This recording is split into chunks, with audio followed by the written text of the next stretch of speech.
off in all the right ways, as we have in the top left-hand side our red Terran player with no sounds. There we go. Our red Terran player starting us off for Kaizi Gaming. This week it is INnoVation. As in the bottom right-hand side, we do have our blue Protoss player. It is Patience. So Kaizi Gaming last week lost to Dragon Phoenix Gaming. Last week Team LP didn't even play. They were on their bye week to start the season. So a kind of a matchup here where Team LP had a great run back in Season 1. Very nearly won it out. They got second place in the end.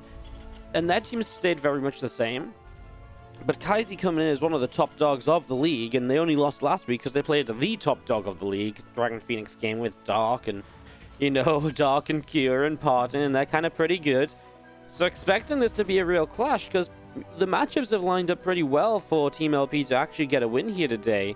I feel like Patience, I feel like has been playing well lately, and TVP has not been an issue for him like it was in the past. But Patience a map off Impact gets a map off Deer. The China matches go kind of 1-1 as well. We could see ourselves in an ace match, and from there anything could really happen. So should be a fantastic overall best of 7 as we get this started up. Revolution, my man in the chat.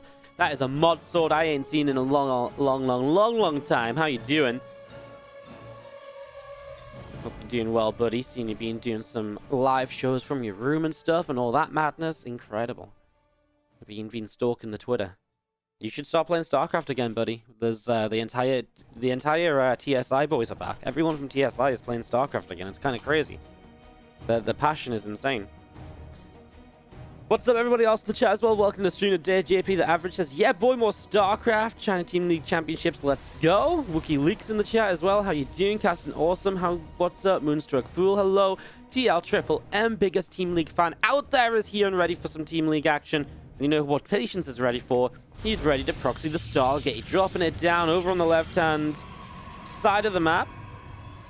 So getting that Stargate up and running here right away, as you'll see a second gas into the main base. So second gas into the main, a factory on the way up as well. And just going to be seeing this probe of Patience moving through in towards the natural, as the Reaper across the map is actually going to get a probe early. So already picking off one probe. That Adept a little slow to come out because of the, the speed at which he dropped down this Stargate. Of course, hoping that Stargate can end up doing some damage here, as Reaper's going to get probe number 2. So second probe kill of the game already, and the Reaper's out of there alive. A couple probes here will have to run away as well. And, well, INnoVation is causing some chaos for Patience in the very early stages already. Patience is running around silly, trying to figure this out, as we do have the, well, Stargate getting that Oracle up and running. So that's going to be good to go soon in towards INnoVation's base, where he is going tech lab on the factory. So I think he kind of knows. He's already building a Cyclone. I think he's figured it out from seeing the timing of the units across the map. He's checking for the proxy Stargate on the top side, and he's not going to commit through to anything crazy, but, I mean, Marines to fight this Adept, they should be okay. Here comes the Oracle. Cyclone's not done yet, so there is time in which you can deal damage here, of course, as Patience still. A couple extra Marines come out, and they are going to pull up the high ground alongside those couple of mules. Some SCVs abandoned on the low ground, but this Reaper just comes back up into the main, and we'll go for some extra probe kills. This Oracle already out of energy, and now a Cyclone up. Means that future Oracle's obviously going to be very limited in what they can achieve. There's going to be two more probes actually from the Reaper. It's now on 4 kills. It goes down, trying to jump back away to the natural. A little bit of a rough one there, a rough one there. As we'll see a Viking popping up from INnoVation. That'll be coming towards the front. Viking and a Cyclone joining up together then. And just going to be seeing those 2 Oracles from Patience still sitting in the center as well. As you will see our Adepts continuing away to the upper left-hand side, joining in with the rest of this. A Phoenix going to be leading the charge, and that's going to be a second Phoenix also coming up in production as well. A few Marines wanting to start pressing forwards a little bit. Cyclone's coming in and gets a lock on, which is actually going to get rid of an Oracle. Well, I mean, it gets a lock on. The Phoenix lifts, and actually I think the Marines got rid of the Oracle, but either way, an Oracle goes down. The Cyclone lock on, definitely a scary part of that, and did get a couple shots off to help. I mean, now we're going to see these few Adepts are kind of on their own, and INnoVation starts to come across the map. And the thing is, Patience's Stargate reinforcements are on the wrong side of the map, so they're not going to come over. That's a nice lift to help out a little bit, but honestly, the damage is still good on this Phoenix. And this entire build from INnoVation has been anti-Stargate from the very get-go. And so now these units already haven't dealt so much damage, the Phoenix drained of energy. What are you going to do to stop this actual attack from coming across? well, these 4 or 5 Adepts, they might be enough, and INnoVation seems to be respecting it. He'll just siege up the tank here. But yeah, I mean, generally, just it's been a hell of a push so far from INnoVation, already doing real well. There's now some extra Marines and another siege tank coming across too, so bringing these across, as you will see these Adepts of Patience coming in and maybe getting themselves ready to go down in towards this army. I mean, it's tough, though, to commit into this. I mean, when you see how many Marines there are, the second siege tank, INnoVation will be siege. Is he really going to go for this? He's going to commit. Well, I mean, the Phoenix come flying in. They'll lift up the siege tanks to take away the splashdown. The Phoenix will not stay in the sky forever. The Vikings doing a real good job of this. Somehow the 2 Phoenix lifting the tanks are still alive. The thing is, now the tanks drop back down into play, and those Phoenix are kind of out of energy on their own. The tanks are low, but they ain't dead. And well, I mean, Adepts have shaded out into the center, trying to intercept reinforcements. Now recalling home. Try and join this fight once more. Vikings are even going to land just to try and get some power on all of this. I mean, there is a pylon here, which is obviously in a fantastic, absolutely a very easily spot to be shut down. We're going to see Adepts warping on top of this as well. I mean, 12 probes just die right away. There's going to be a cleanup from INnoVation, but at a huge cost.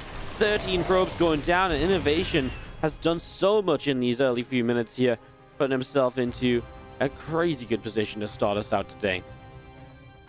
So getting this one started off very nicely, as we are going to be seeing the Phoenix going back across. I mean, this is real bad for Patience. He is playing in a very difficult position. There's a couple of Marines already going down. Missile turret probably wanting to go into the natural. And again, this army of Patience continuing out to the upper left. So making its way up to the top left here. +1 attack, +1 armor coming in on the engineering base.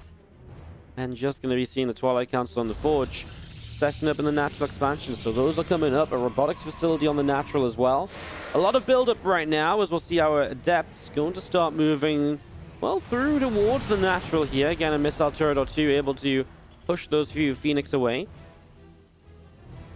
Again, +1 attack coming in on the Forge. Going to be seeing our robotics facility on the natural as well. And we do see our third Nexus going to get scanned also. A few Adepts wanting to shade on through.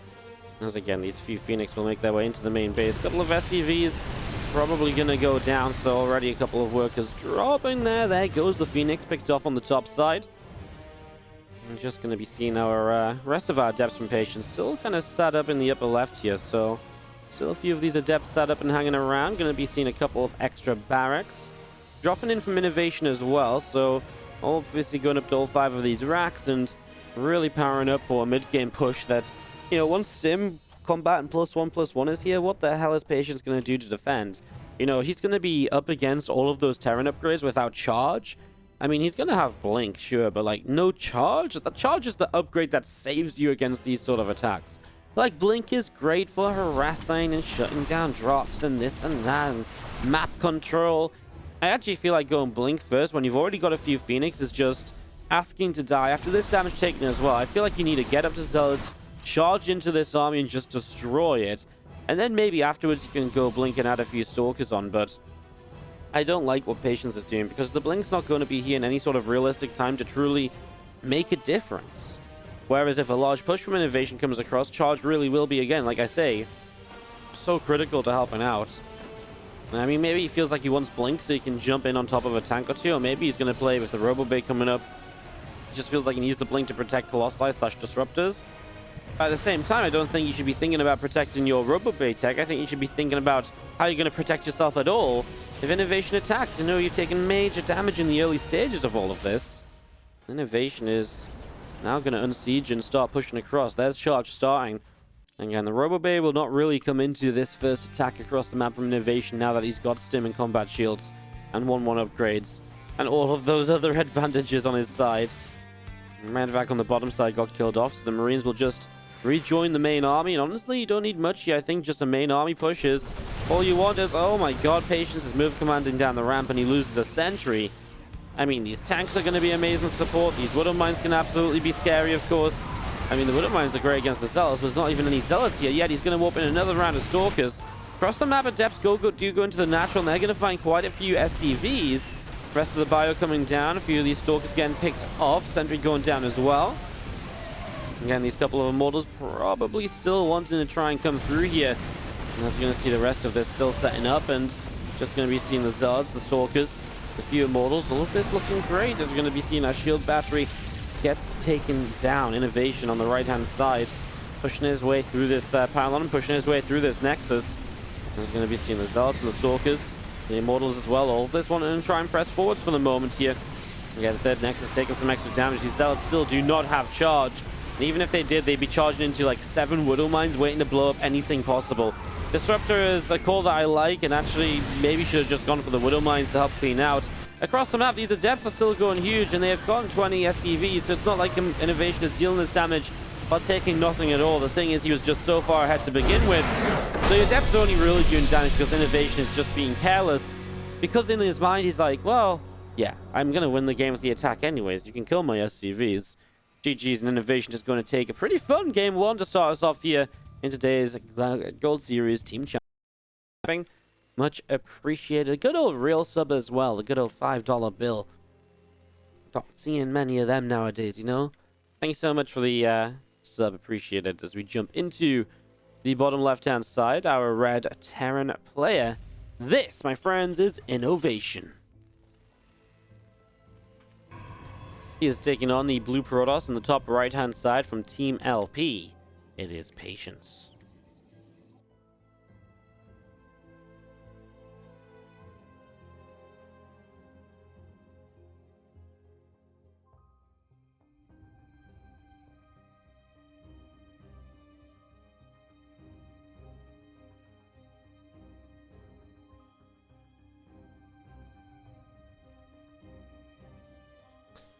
Probe coming across the left-hand side, and going to be hanging around there. Pylon will drop down, and similar from Patience over in the main base. We're going to be seeing Patience again, just on a little bit of a patrol at the moment. So Probe just going to be setting up, getting ready to go.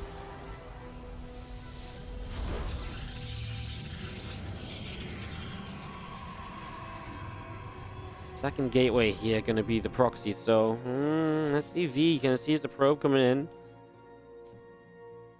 You see, we'll go across the map. The thing is, with the second proxy gateway, you don't see the proxy gate because there's obviously a gate in the main, but what you do see is the lack of a nexus. And that lack of nexus should be what tells INnoVation that you might want to think about cancelling the command center and stuff like this. Whenever the nexus is going to be later than the command center, you've got to be a little bit concerned as the Terran player. You've got to be. He's even walked past. He's like, "Wait, what? You know Nexus?" He's like, "Patience. What are you doing, buddy? You know, I thought we talked about this. We're gonna be friends. You know, I wasn't gonna proxy you. You weren't gonna proxy me. And here we are, game 2. And now it's your second proxy of the series. And you know, INnoVation's like, what are you doing to me, buddy? You know, you're really killing me out here. I'm trying my best to be your friend, but you know, I'm coming up the left side of the map and I'm seeing a chrono boosted gateway. You know, this ain't what I signed up for." INnoVation's going to have a bunker up already. The SCV scout is obviously huge as all of this. Now, there is absolutely damage that can be done by this Stalker because a couple of units can absolutely run by the bunker in towards this CC. Obviously, the more Marines you get out into this, the better. Factory on the way and a Cyclone will be the real kind of end point of this aggression. This Patience just takes the Twilight Council behind this. So this is currently one base Twilight Council. Something INnoVation scouts as he just wanders through the main and gets straight on top of it. So he sees that Twilight Council immediately here. And while the Nexus dropping down in the natural expansion, we do see a starport from INnoVation in the main base as well. A tech lab builds up on the factory, a reactor on the barracks. And again, these two Stalkers will come through and try to deal a little bit of damage to that bunker, taking some big hits right now. As again, the blink on the way up from Patience right here, so that's going to continue coming through. We do have the probe. Going to continue. Well, it turns back around to go after that SCV, so SCV going to be chased away. As we'll see a robotics facility from Patience dropping down in the main base as well, so getting that robot facility up and running. There's again a couple of Stalkers from Patience just hanging out the front of the natural expansion. We're going to be seeing the engineering bay dropping into the back of the natural as well then. And again, this SCV pulling away from the front, back through to the top side. So, Patience going to be finishing up this Nexus, and that's going to be obviously a couple of workers to be added into all of this. I mean, finally going to be on 2 bases, 2 probes at once is a nice thing.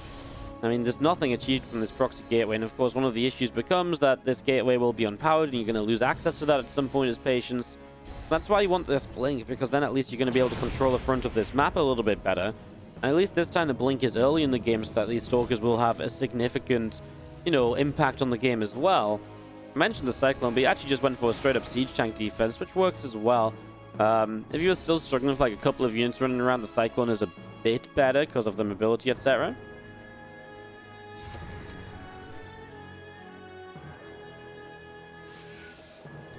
Single Adept from Patience going to be shading through, going up in towards the main, and a few Marines going to be looking to grab that Adept initially, but of course here comes the Stalkers blinking in with the siege tank in the main base already. Again, nicely done. A great coverage here, and just going to be seeing the rest of these Stalkers. Well, they're just going to cancel on that reactor, so the starport will lift up, pull back over to the left-hand side. Again, some more Stalkers here then from Patience, thinking about maybe wanting to go up in towards the main or so. Robotic Spade from Patience in the back of the main base.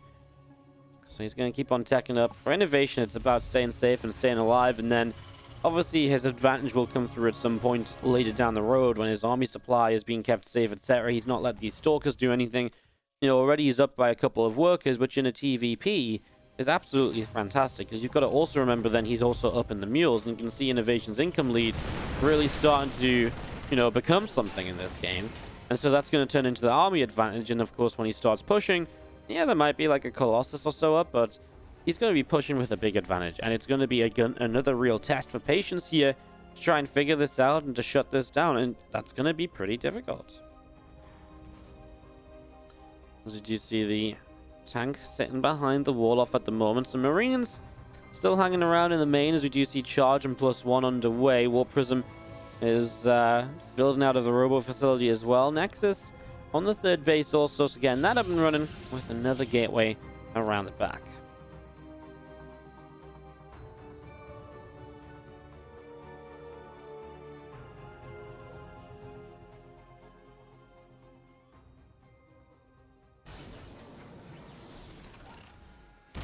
Tank's going to fire here, and the Stalker's pressing forwards. Couple of shots, and the tank does take that little bit of damage as well, so taking a few shots there. Yes, pulling back and relocating slightly as extended thermal lances. Coming through on the Robo Bay. Charge about halfway done that Twilight then, and going to be seeing the, medevac up the left-hand side. Couple of Widow Mines, a few of these Marines here coming up the left. So away we go from INnoVation to try and get aggressive. Really has just been sat back still though, but it's getting to that point where you want to start pushing out. But this is where these Stalkers are going to come back into the main. Now you do have Stimpack here as INnoVation, so you can stim across a bit faster to deal with this, but it's still frustrating, because realistically INnoVation wants to get across the map right now. Where did his medevac on the map go? Medevac, there you are. So medevac coming across this top side. Going to be moving in towards the main base in a couple of moments, so really looking to try and deal some probe damage here, right? Looking to try and get on top of some workers, and here's INnoVation pushing those Stalkers out the right-hand side once again. So pushing this off out to the right, as we'll see the medevac has a couple of Widow Mines. The rest of these Marines inside going to come through and start to unload, and well, already a couple of Widow Mines burrowing up as well. So Widow Mines will be getting there. A couple Stalkers going to be going, well, actually a couple of probes going down. He actually just loses 9 probes. Wow. Those probes just die. Well, War Prism in the main base for INnoVation will once again start to take damage as he pushes across the map. He deals with the attack on the third pretty easily. A couple of Widow Mines coming into the main, so it looks like these Zealots won't even do that much. I mean, one left over, very low HP. I mean, meanwhile, INnoVation stims forwards. Needs to see some force fields here out of Patience. The tanks will be sieged, though. That means that this third base is under attack, and while the probes are already pulling away, so Patience is just going to give it up. Another big warping of Zealots into the main, so this is where INnoVation really has to deal with, pressure right now. This is where he just has to shut this down. He's getting the third base kill, so he's already in a pretty good spot in that regard. More Prism out down towards the third now. A few more Marines and Marauders coming over. And again, the rest of this Bioforce from INnoVation wanting to pick his way through that Nexus. The Nexus very close to going down, as the rest of these Stalkers coming up. They're going to come through. A bunch of SCVs already going down here, and this army of Patience continues to cross, as we are going to be seeing the Orbital getting pushed away down the bottom side. INnoVation coming over to the right with the Bio, and well, I mean, he's just going to keep on pushing straight into the natural. Obviously, Patience trying to make this a full-on base trade, but he's trying to full-on base trade someone who is, already well across the map, already dealing a lot of damage. I mean, this Colossus is going to be in some trouble too. What's INnoVation going to do now? I mean, defending this natural might be a little bit tough. He actually lost quite a few units going after that Colossus over there, so that didn't work brilliantly. He can pull SCVs to help. He's got a couple of Vikings. Only a couple of Vikings, but they actually do so much to help out. The damage they've already put on one of the Colossus, getting rid of its shields, is massive, and pulling the SCVs, INnoVation knows he can win this game by just kind of taking this fight, setting some SCVs to help.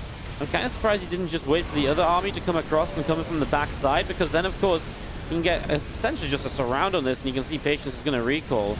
For Patience, it's probably best case scenario. You kill a ton of SCVs, you preserve some of your army. Of course, I mean, you're sat on one base of your own, so it's not exactly ideal. He's going to drop a Dark Shrine, but INnoVation didn't even lose his third base.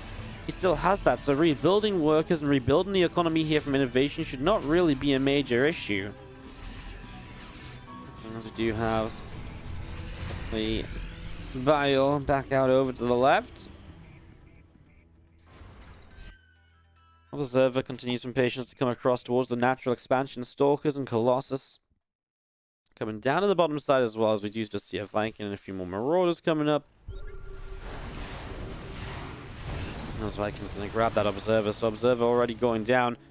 Again, Patience ready to come through here perhaps and maybe try and make a little something happen.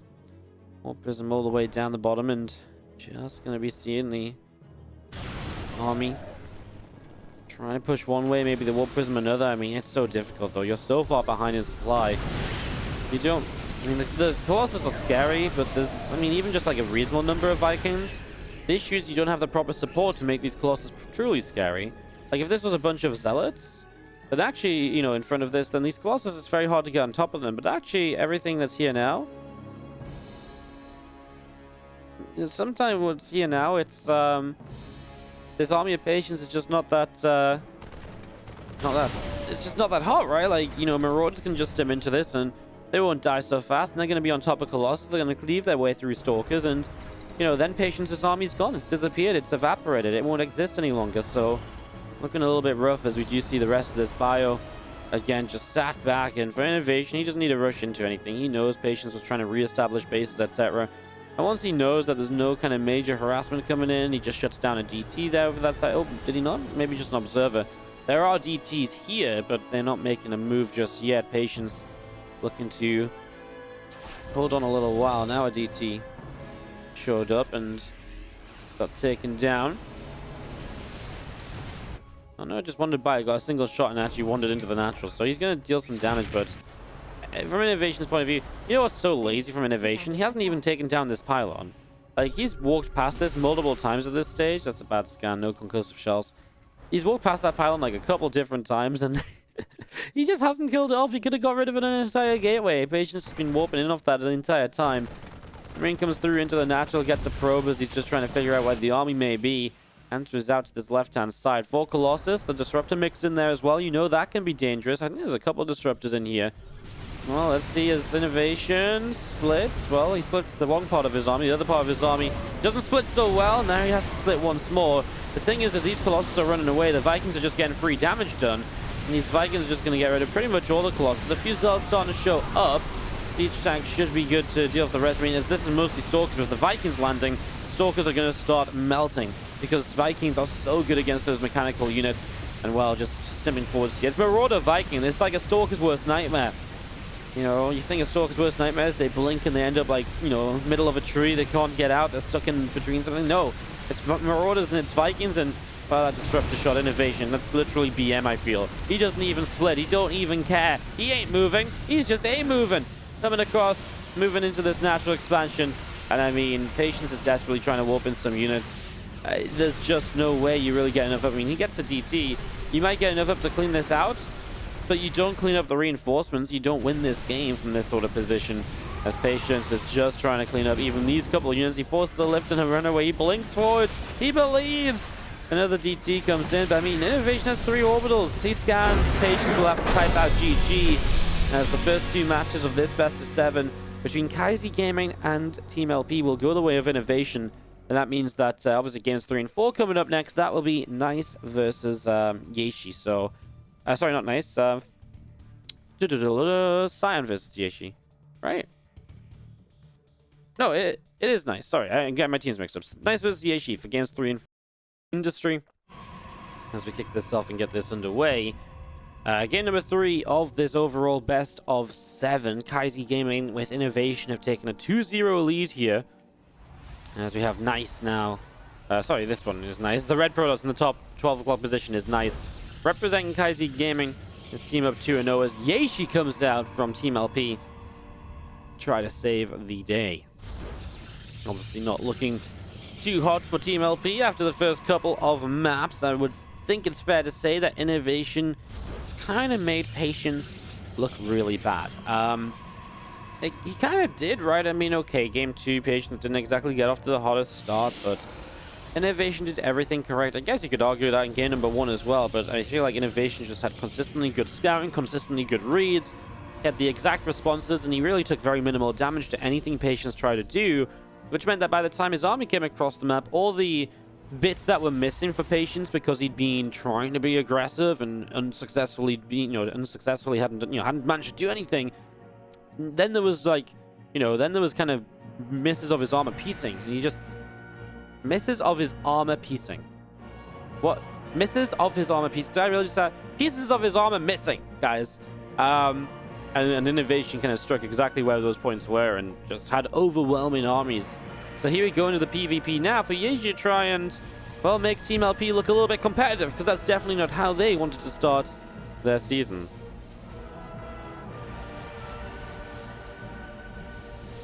Probe, going to be running around, chilling around a little bit, and just going to be seeing the Stalker Sentry on the way from Nice.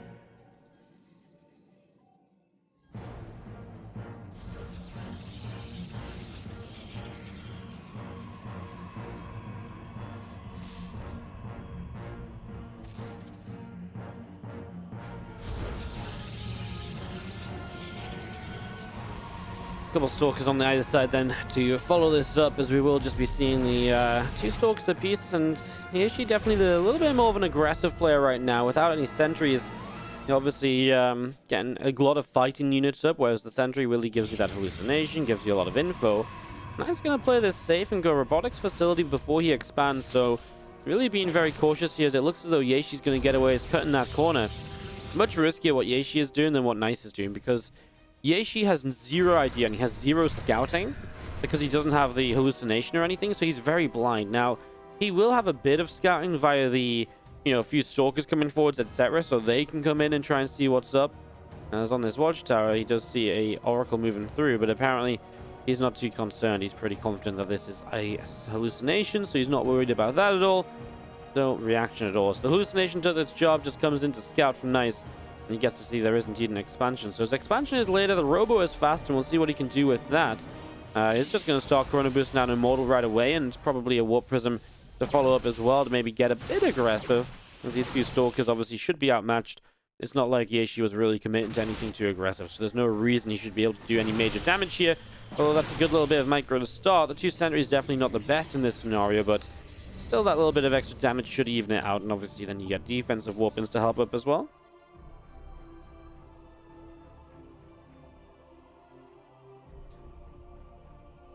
And he pulls the way out the frontiers. Just going to be seeing our Warp Prism then still on the way out. Nexus is coming in on the natural. Going to be seeing the robotics facility here from Yehshua as well. He's still warping in off this forward pylon. I'm kind of surprised he's getting so aggressive off of all of this. I mean, there's quite a lot of adepts here as well. I mean, there's an Immortal up, a couple another Stalker warping in. It really feels like this is going to be very tough for, Yehshua to really do anything that crazy. I mean, that's a fantastic first force field. Stalkers are basically blocked out. Even if the Adepts can shade up on top of these sentries, I mean, the Stalkers are still trapped in there, right? And this Immortal starts targeting down the Stalker, which will not be allowed to get away. These Adepts are going to go down, and Nice is going to just shut this down. All of these Adepts being cleaned out. No problem at all. There's 2 more Stalkers will warp in on this natural as well. And here goes Nice now, just going to wander across the map. I mean, takes down so many units. What threat is he under? He is down by 7 workers, so he definitely needs to do some damage here, but I mean, it looks good, right? Couple shield batteries on the way up. The force fields here don't mean much because, of course, you've got the Warp Prism to kind of transfer over those force fields if necessary. It'll just bring the Immortal over initially, for example. And then the rest of these Stalkers should be able to come through pretty soon as well. Now, shield batteries are building, but again, the force fields are like looking to be a big part of this. But again, how much are they going to matter? Maybe you can keep units away from this for a while. He dives in. He's going to get through. He doesn't get a shot on his opponent's immortal just yet, so he hasn't activated that barrier, which is a big deal. And he is just going to continue to pick away. I mean, this is the one shield battery that has energy left, so get rid of that, and you actually stop a lot of the potential healing still in this army. Army supplies are pretty even, but the Warp Prism micro available for Nice is obviously a pretty big deal. Warp Prism here from Yehshua has just now started to finish up. He's going to dive in for the Immortal. Looks like it's going to cost him his Immortal as well. Left him in the prison. Nice, what are you doing? Well, there's no Immortal micro at all. Now he's going to try and go for the Warp Prism of his opponent. And he does get that. Probes pulled in. He's going to start getting a few extra probes. This is just a shame because he absolutely could have saved his own Immortal.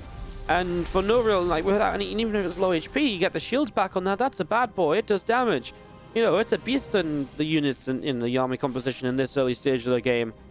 That's kind of crazy. You see the Prism coming up in towards the main. A few Stalkers starting to drop down. Immortal taking some damage, and the Warp Prism is going to back away.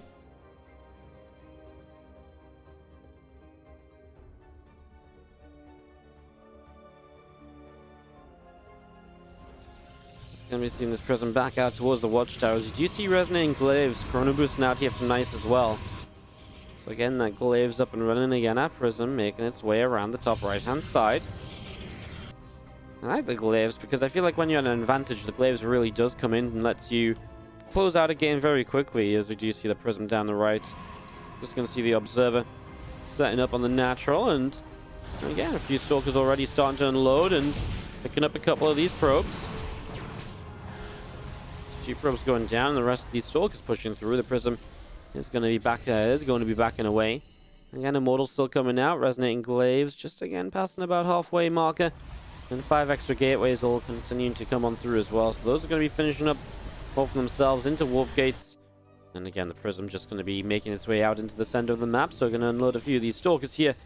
And here we go. If the Glaives and gates powered up, this is Nice going to try and end this game. Now, this is the thing. While the army supplies are still even-ish, Yehshua just doesn't have his Blink yet on the Stalkers, and Blink is going to be so much worse here than Glaive Adepts. The one thing that really does well against Glaive Adepts is Archons, and you're just... they're just not on the way right now from Yehshua. That would be like the big counter to this right now. I mean, obviously shield batteries help as well. Adepts don't do like big instantaneous damage, so the shield batteries do help a lot, but there's only one of those finished. These Adepts are going to shade forwards, and the two Immortals are going to drop on top of this. So they're going to come through, no issue at all as well. May want to start targeting down stuff like this Immortal, right? This is where the Immortal should really shine. And he gets it, and, well, he actually gets both the Immortals. Again, you don't even fight near the shield batteries here, so that's the issue. You don't really get to hold this ramp. Force field wasn't worth kind of fighting away from the shield batteries for. Because, man, now the Adepts are in the main base mineral line, and Nice is going to take Kaizi Gaming up to a 3-0 lead. Just like that. Pancakes. I just don't know if I mentioned it at the time or if I just opened my stream notes again. I'm like, yeah, man, now you're making me want pancakes too. I don't want to get pancakes. Can somebody get some pancake delivery to Wardy ASAP? Thank you very much. I feel like it would improve the casting quality. Just going to be honest. Bottom right-hand side. Our red Protoss player is Nice. And in the top left, must win to save TMLP here. We do have Yehshua. There's a gateway dropping down, and we set ourselves up into game number 4.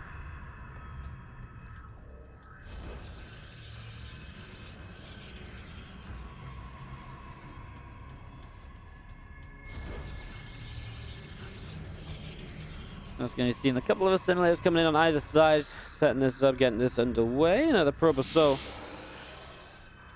coming through here. Then again, as these assimilators finish up, going to be seeing the probes continue to chrono. Nice is going to make his way out and onto the map. So heading up across to the upper left-hand side.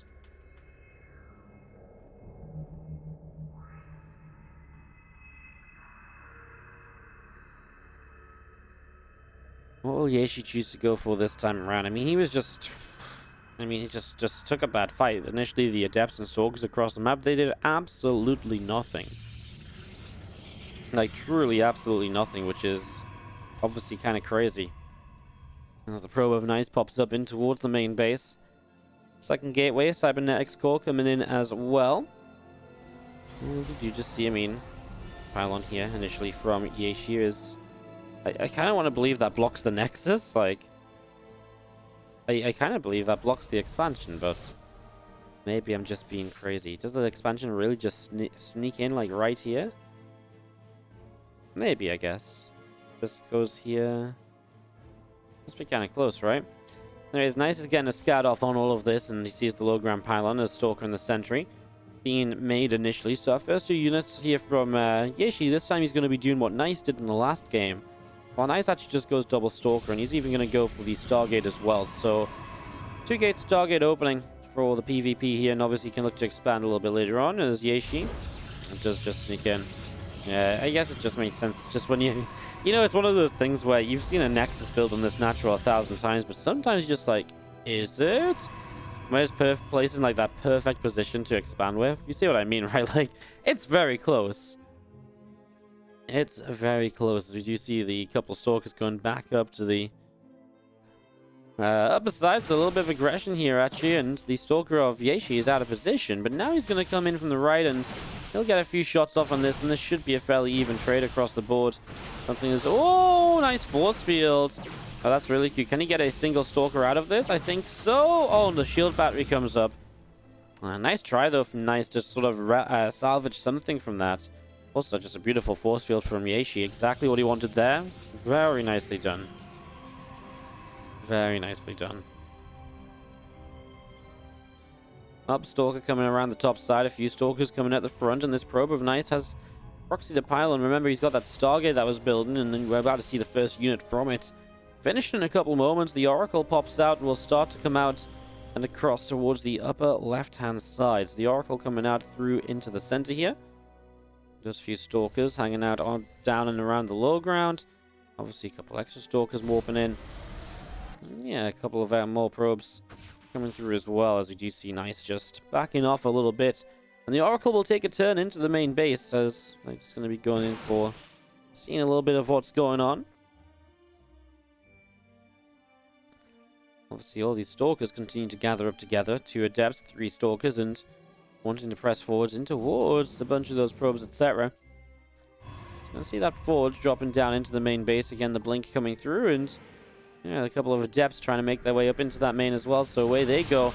And there's just going to be seeing a couple of Oracles coming through. We're going to be seeing a Sentry going down. Make that a couple. Make that 3. So a bunch of Sentries dropping down there as Nice will continue to back away.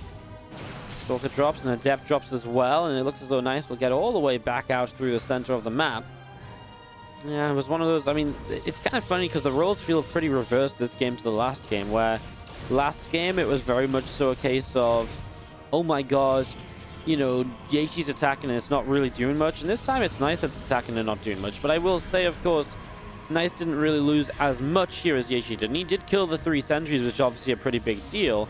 Takes away a lot of hallucination scouting, takes away a lot of, you know, safety in the future.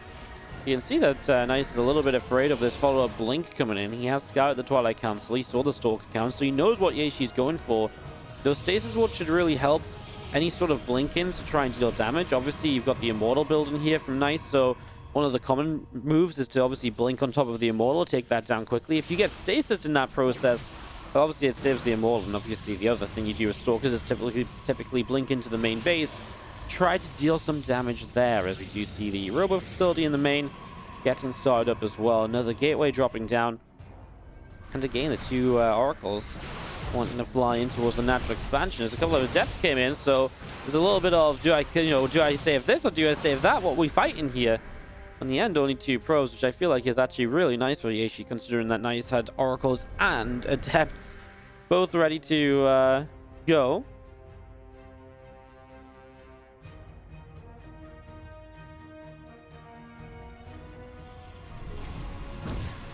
Oracles come back around and get a probe on that 3rd base.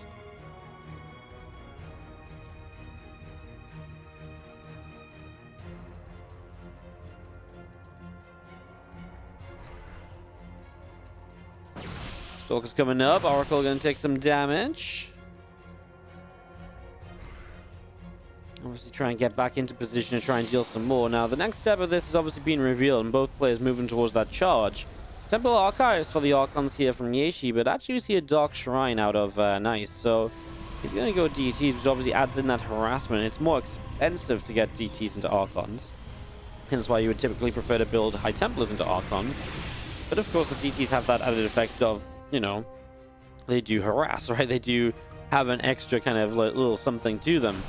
As we're going to be seeing a few Stalkers here are able to get some shots on that Zealot.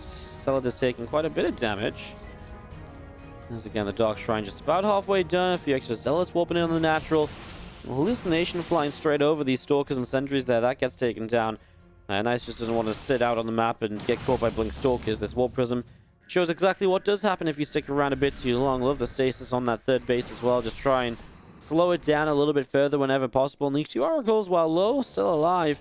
And this probe is going to go and activate.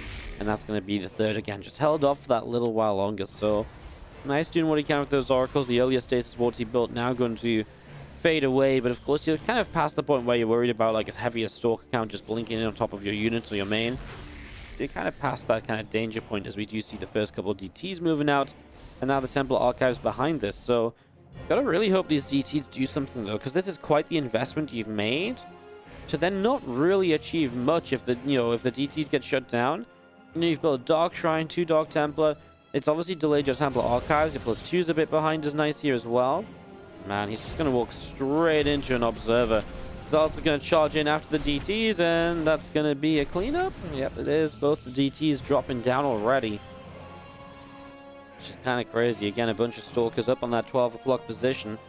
We're going to see more of this army from Nice coming out down towards the third base. A Hallucination starting to make its way out across the top left-hand side. So going to go and scout, going to go and see what is up and what is going on. Coming straight across here. As again, the few extra cannons just continue to come on in. Again, Hallucination shows up and Cannon will be able to push the Hallucination away a little bit. Couple of Archons then to clean out in the end. And we do, of course, then have Yehshua pressing down. The bottom right-hand side, another Hallucination is going to get picked away at pretty quickly there. Archon getting a couple of shots off. You can see our Zealots coming down. Couple of, well, and Adept already in some trouble. Couple of Zealots coming through with a couple of High Templar on the way. And some extra Zealots warping in. This is looking pretty exciting right now as you can see a nice back around up to the high ground. Extra Zealots still coming through as well. Another Archon finishes up. As we're going to see our Zealots go charging up in towards this high ground. I mean, there's the Stasis Ward to help you defend.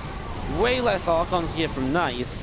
But extra Immortals, is it going to be enough? His Zealots, it's kind of a weird spot because these Zealots that are caught in the Stasis are obviously kind of blocking you from actually coming down. So they're acting as a force field.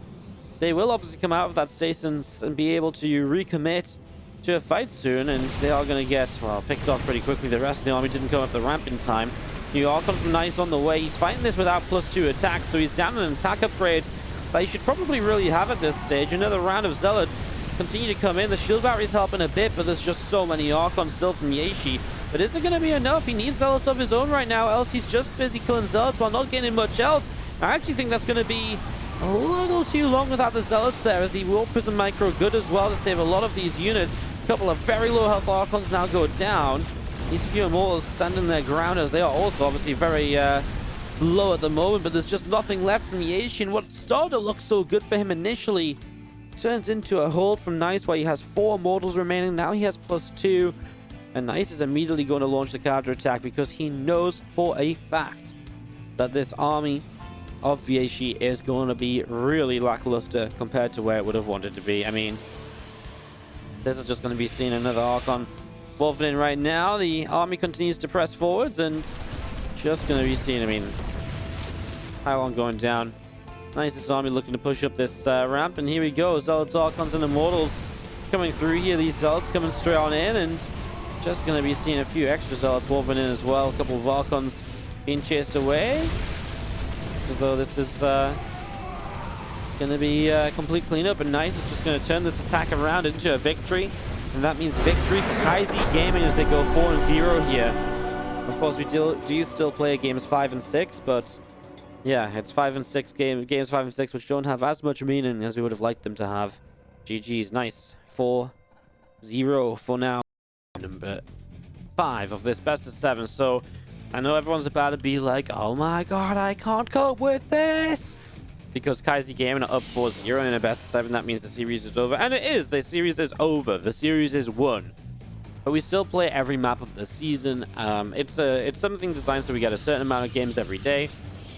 Helps with the scheduling stuff. Means that if it is a 4-0, we don't just cast a 45-minute series, done and dusted. But also map scores, and also it's one of these things as well where it's like they want a chance to get the Chinese players to play, because I think otherwise a lot of teams would just send out the non-Chinese players. It's really tough because like if games 5 and 6 never matter or never play, then teams would just put their Chinese players last. And a lot of the time the Chinese players may not even come out, right? And you could never basically put your Chinese players first because it's too risky. So it's one of those scenarios where it's just like, well, yeah, it kind of is for the benefit of the league. And like I said, there's some map score differentials that come into it. And overall, we should just be happy we get games 5 and 6. As far as the teams are concerned, it's very important. The players know that the teams, you know, look at this as every single map matters, right? Like, this isn't the players being like, oh yeah, we've already run, we're just going to not take it serious. No. These players are rewarded for wins in the China Team Championship. They are rewarded for good map scores. They're rewarded for showing good games. Even if the series is already won, those rewards still kind of come through. So for these guys, there's still, you know, that personal, I'd say personal pride, but with probably some monetary gain to be had to be set up here. As you see our probe moving around the right side, a little bit of dancing as the Zerglin comes in, and the probe will have to go a scattering away. As we're just going to be seeing the link speed coming up, Nexus dropping down, and again just looking to see what will happen in the next little while. So very fast expansion here from Dia. Getting mines out of the PvP mindset and into the PvZ mindset. What is funky is this Impact just takes us forward third base, which is obviously kind of interesting, right? Like a forward third base like this rather than a base over here. I mean, obviously, like, you know, already being blocked from this base sucks, but then to take this base would have been like, well, that's mediocre. Now you're like, what? Hello? What's going on? I don't know what this base is all about at all, so it typically would say to me that you're going to set up a roach run, you're going to build some freaking roaches and get across the map and attack. And as you can see, that Impact has just pulled out of gas here, right? Just trying to hide the fact that he's been continuing to mine gas as this Adept comes in. And if Dia clicks on the gas and sees that 200 of it's being mined, I mean, that's already a bit of a tell. This Adept is having a field day. I mean, he only gets one drone in the end, but takes a little while to clean out. Does he go back into gas or anything? Seems like he will not. Just continues to mine with the one. Pretty funky then, as you do see the creep spread continue to press on forwards. Lings continue to dart down to the bottom left-hand side, and the Stalker is dealing some good damage to the Overlord. The follow-up here from Dia is going to be that Resonating Glaives, which is, you know, whenever you take a funky base like this, already great, because it's a very crisp build, this Glaives build, and so already having a delayed set of mining from drones having to go to the third, not the natural, is bad for you as the Zerg. But on top of that, that third base is so far out of the way. I mean, how are you going to move units between this natural and third base? You need a creep tumor going towards this natural ASAP. Like, you cannot mess around right now. You need to kind of go for this. Really, really quickly.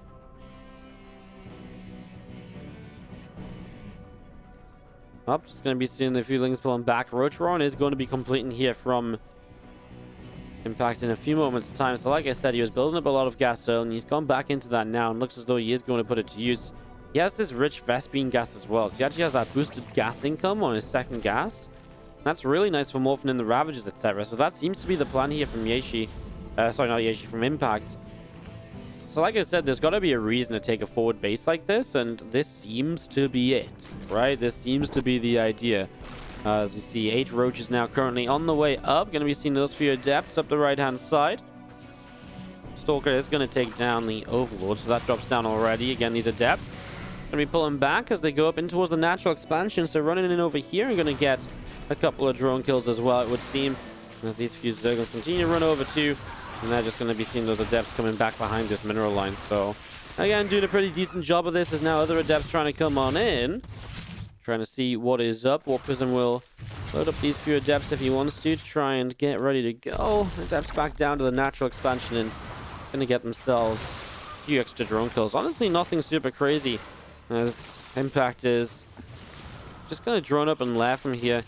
Yeah, I mean, I guess in the end, I'm kind of talking about these roaches as though they're going to be like all in and so on, and I kind of wanted to believe they were, and cleaning these adepts up might give them the chance to go across the map. Maybe they were just that cut to deal with the resonating glaives already as well. Just going to see these few adepts continue to fight. The queens taking a few shots and continue to come down and push those adepts away. War Prism loads up and takes the 2 adepts up in toward the main base, as we do see the 3rd Nexus dropping down on the left-hand side. Again, a couple of drones picked off as War Prism continues to make its way around the main. It's going to get a couple extra workers here and there. That lag going to be finishing in the main. There's again 11, 12 drones going down here. So doing a very good job of this continued pressure. And this is where it just gets too much from Impact. It's all well and good shutting down the first wave of this attack, but then to let wave 2, 3, and 4 do so much damage is obviously, it gets very crazy.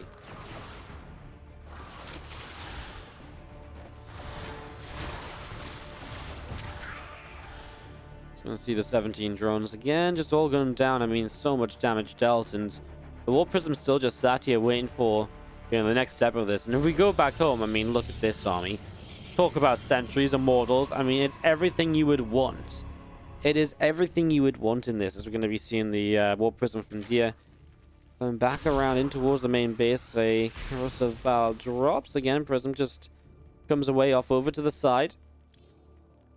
Again, that roach speed setting up on the roach drone, so getting that coming through as Dia will continue to come out onto the map. So pushing out into the center already and looking to see what may happen as Dia comes straight on through the middle. Just going to see our queen going to push that prism away all the way back into the back corner, as again a couple of creep tumors already going down. Zombie comes in here from Dia, then is pressing through. Already 1 queen drops. Blood's in a little bit of trouble right away. Nice force fields to block these drones in well. I mean, this forward base is just undefendable. Has to Corrosive Valves the force fields just to get the drones out, but I mean, man, there's just immortals for days. There's zealots to hold this up, and this is just an absolute crushing play from Dia. As we might be on our way to our first 6-0 of the season. Impact types out GG. He's gonna have to turn this around, otherwise Dia is going to have a fantastic celebratory end to this for Kaizi Gaming. Such a savior for Team LP in previous seasons. Went on some ridiculous scoring runs. And alas, hasn't been able to do it just yet in this series. I mean, again, there's this first showing. He's, you know, we're talking about all doom and gloom. For Impact, he just lost 1 map. I mean, it's just the fact that he's on Team LP, who are now 0-5 in the day. And it's like, oh my god. Will anything go their way? Can anything happen properly for them? As we are just stuck on the loading screen, as you guys can see, we'll obviously be into this as soon as StarCraft 2 decides to take us in.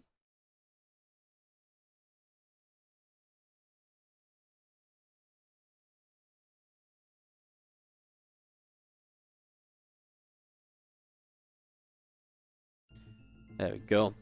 Alright, let's kick this off and let's get this started up. As in the bottom right-hand side, our red Protoss player representing Kaizi Gaming. This is Dia. And that is lag. Pommy is not having some good internet days, is he? Hey, Vankry, thank you so much for the 3-month resub. How you doing? Welcome back for the 3 months. Much appreciated. Game paused. Pommy out! Do do do do do do do do do do do do do do.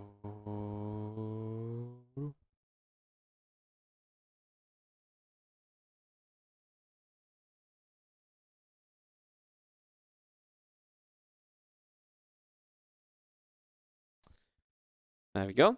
Looks like we will resume into this game. You guys want to redo the intros? We didn't really do them. In the bottom right, our red Protoss player here is Dia, taking on the blue Zerg. In the top left-hand side is Team LP's Impact. Early probe, straight across the map, and really looking to block that hatchery early on again. Force Impact into that weirder setup, that weirder positioning. So probe coming across and is just going to be there in time. Drone will not be able to take the hatchery, so that is, of course, well, that's not what you like to see, is it? That's not how you want this to go for yourself at all. So not looking super hot right now, to be quite frank about it. We do have the, excuse me, do have the probe just sitting down on the low ground then. On that natural, extractor drops in on the main, so we're going to see a gas in a pool first. Doesn't even go out. I mean, he's out here to take this hatchery, but he will go gas pool first. So when you take your gas like this just before the 1 minute marker, you open up so many aggressive opportunities. Obviously a faster link speed, but there's also beyond the faster link speed is, you know, beyond the faster link speed, there's then, you know, you can go in towards roaches very early. You can drop down a baneling nest. There's a few different things you can do aggressively here as Impact to try and pick up a quick win. Especially if, after this deer, tries to go into like a Twilight Council and tries to play Glaives, it's a very vulnerable build against a lot of that early aggression because nothing really comes in for you in time to help you defend it. And of course, I mean, you're talking about, you know, you're warping in Adepts as well, so against like roaches showing up, etc. Adepts obviously not great.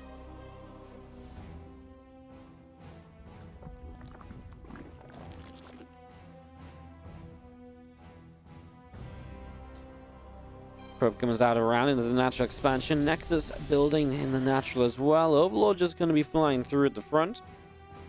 And again, the Adept going to be chrono boosting out right now here from Dia, so continues to chrono this along, as we will see our Zergling's speed up in the main base. Again, our probe is going to continue coming through the natural expansion and down in towards the third base as well. So yeah, probe just going to continue out and across the map as that Twilight Council from Dia just setting up in the main base here, so getting that ready to go.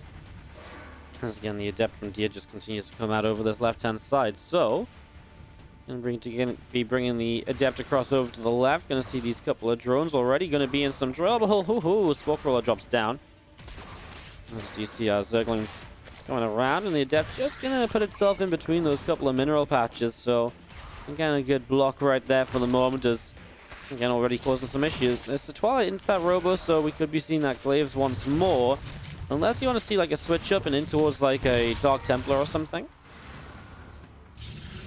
Second gateway is just going to be the Resonating Glaives the second time through now. So Impact has a lot of gas in the bank, and he's not really done much with it just yet. So we'll see what it goes for. I mean, may just be gas that you can then utilize to build the roaches that you need to then obviously keep on defending. So that's something we can watch out for, of course. And as we'll be seeing the, again, a couple of queens just coming up, main, natural, etc. Zergling goes all the way up to the top right and will go on a bit of a patrol. As again, the Warp Prism continues to move along in this. Oh, there is a Dark Shrine. So it's going to be a little bit different. It's going to be a Dark Shrine beyond the Resonating Glaives. So it does change it up a little bit from before. It's just going to be seeing the Dark Shrine underway then. So again, Prism can come out, bring these Adepts across. I like the Dark Shrine. Like I say, it's a good switch up, and if there's no lair coming into play from Impact, and he doesn't build spores, he's just going to die to the DTs, and that's a realistic possibility right now, because you're going to focus everything on setting up the defense. You got to be kind of careful as a couple of these drones continue along. Looks like we'll have a couple of them moving in towards the natural here. There's again the Dark Shrine coming up to completion very, very soon. Warp Prism will warp in a few Adepts, so again, getting those ready. Can shade them up this ramp. Get set to go, so here we go. Adepts up the ramp right now, and the Creep Tumor coming through. There go our Adepts shading in towards the natural expansion. And they are going to cancel that shade, so the Zerglings will not get on top of them. Again, this is just, we're counting down the seconds until Dark Templar run into bases, because the DT Shrine just finished. 2 DTs start, and there is 0 detection on the map. The lair just started. And yes, this is what you would call a true little disaster. 3 DTs into the third base, and there goes the Spore Crawler building, and there goes any chance of winning this game, I would generally say. This is an absolute disaster. I mean, this third hatchery is going to go down. Impact's going to type GG, and Deer is going to take this 6-0 for Kaizi game. Now, first 6-0 of the season, and Kaizi Gaming today showed up and said, hey, we lost week 1 against DPG, and yeah, they're the team to beat, but we are the other team to beat. Like, you better watch out for us, because, well, 6-0 speaks for itself.